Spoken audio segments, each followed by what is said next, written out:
For my final multicultural literature project, I chose prompt 3 from 2003. Novels and plays often depict characters caught between colliding cultures. To answer this prompt, I chose the novel A Lesson Before Dying by Ernest Gaines to answer the prompt, specifically the character Grant Wiggins. Grant Wiggins represents a conflict of many political ideologies, economic ideologies, and just conflicts that most people feel in their daily lives. But I feel that Gaines uses Grant's character as part of an allegory. This novel is an allegory, and he uses his character as a symbol of all the conflicts that were occurring in the 1940s in the United States. One of the most important conflicts of America during this time was specifically for African Americans. Should they believe more in education to lift them out of their injustice and fight for their equality, or should they believe in more spiritual values, and will that help them get out of the situation? This conflict is best represented within Grant's character himself. In his identity, he is not a religious person. He refuses to attend church on Sundays. He is full into education. He is a school teacher. He went to the north and got educated and came back to the south to be a school teacher, so he brought his northern values with him. And that is the most important conflict of all. Grant represents the conflict between the northern United States and the southern United States during the 1940s in segregated America. The North was an industrial complex. They were quickly building factories and assembly lines and trying to develop the American economy, while the South still remained in its agricultural economic base. This angered Grant. When he came back to the South, he got frustrated with how stuck they were in their religious values, in their agriculture, instead of getting educated, getting vocational skills, and trying to get jobs in the real world, because he's seen what the economy of the North is like, and he wanted the South to get to that state. But he was angry with the way the people in his southern town were holding that back for all the future kids. He wanted the future generators to get educated and started moving up. This conflict itself, many historical figures during the civil rights movement also faced this issue. For example, the debate between Booker T. Washington and Henry David Thoreau was the same issue. Gaines excellently used all these conflicts from all across America during this time period and implanted it in Grant's head. Grant was a northerner with northern ideologies and comes to the South, where he meets a reverend who is very religious. And at the time, many Southern African Americans were very religious. They refused to go into education. They thought that religion was the key to getting out of their situation. While Grant knew that when he came from the North, that education is the key. This conflict is very important and is explored throughout the novel. Grant gets frustrated many times. He wants to leave the town and he keeps getting convinced to stay back because something keeps bothering him. And about 3/4 of the way through the novel, we realize that Grant starts to accept that some of these spiritual religious values are real. They are true. And that is what helps him reach his end goal, which is preventing Jefferson from thinking of himself as a hog and finally dying as a man. That is the point of the novel, and with Grant's conflict throughout the novel, we can start to see just how that is so relevant to not just this novel, but society as a whole during the 1940s and during segregated America. All the conflicts, religion versus education, North's economy versus South economy, industrialists versus agriculturalists, just the keys to fighting the segregation during this era, all those debates were in Grant's head and in Grant's interactions with all the characters around him.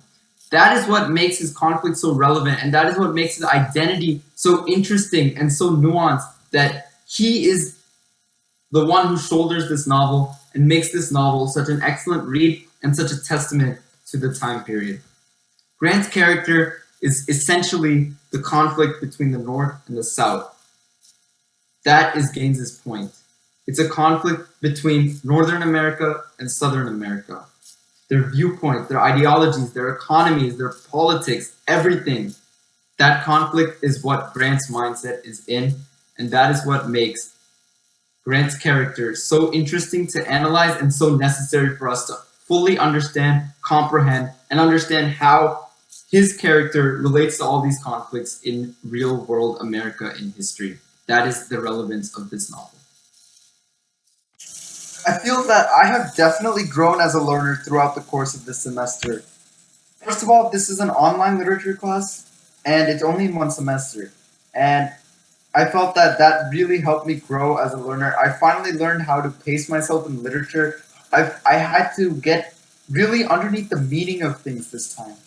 Instead of having a teacher tell me what's the correct answer, I really had to find it on my own, understand these theories on my own because the teacher is less accessible. It's not face to face. And just the online environment and having discussions with people that you can't see really fosters discussion like never before. In a classroom setting, you have to be careful with how you debate, how you discuss, because you can see other people. You feel intimidated by other people looking at you, judging you. But on an online forum, you can't see that. You can't see their facial reactions. All you can see is the text on the screen. So when you respond, there is no emotion attached to it. You're just having a discussion. And I think that has really helped me.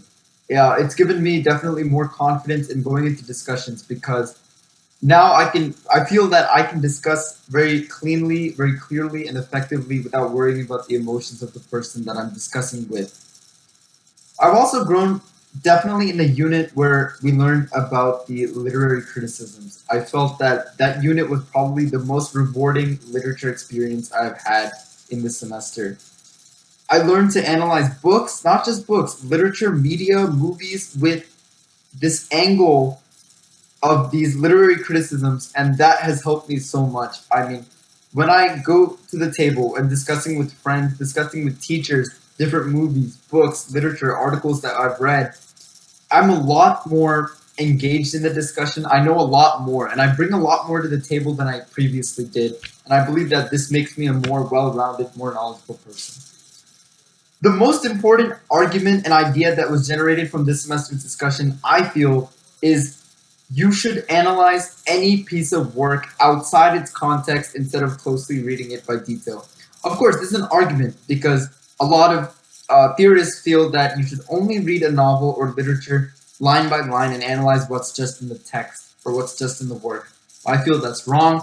You must analyze its context, where it came from, what it's representing, what were the social, what were the economic, what were the political conditions when this work was written or when this form of literature was made.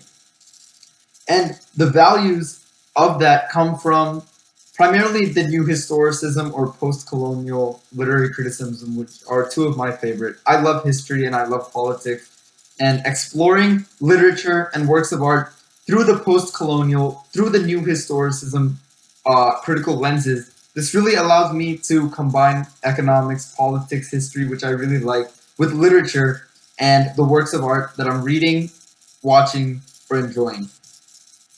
When you look at a work of art or literature through the lens of new historicism and post-colonialism, you analyze what were the historical, what were the political, what were the social conditions of that time when the work was written, what was going on in the author's life during the author's lifetime when this work of art was written. That is very important. And for post-colonial, it's important to analyze what point of view, what's the perspective of the author? Is the author writing from a third world country, or is the author writing from a colonizing country? Or is the author writing from a neutral standpoint? All of these are important questions we have to answer when analyzing a novel, because we cannot take what the author says blindly. We have to take it with a grain of salt, and that grain of salt are these critical lenses. The issue is viewed from people that disagree. They feel that the text has everything we need to know. The author includes everything in the text, and that's the only thing that should be analyzed. And that's their viewpoint. And of course, the text is very important. But beyond close readings, if you analyze the context of something, then you get a much greater worldview. Text is one thing, but context and subtext are even more important. And that gets you the broadest understanding of a novel, of a work of art, or of a movie. That is what helps you grow as a learner, understanding everything that went into this novel, not just in the time period it was made, but in the time period it became successful, in the time period of the author, and everything in between. I will use everything I've learned in this course outside the four walls. Every novel I've read, from A Lesson Before Dying, Joy Luck Club. These are all such important novels and speak a lot about important things in my life: cultural differences, racial differences, economic differences, political differences, and especially the literary criticisms were very helpful, and I will apply this outside the four walls of this classroom everywhere I go.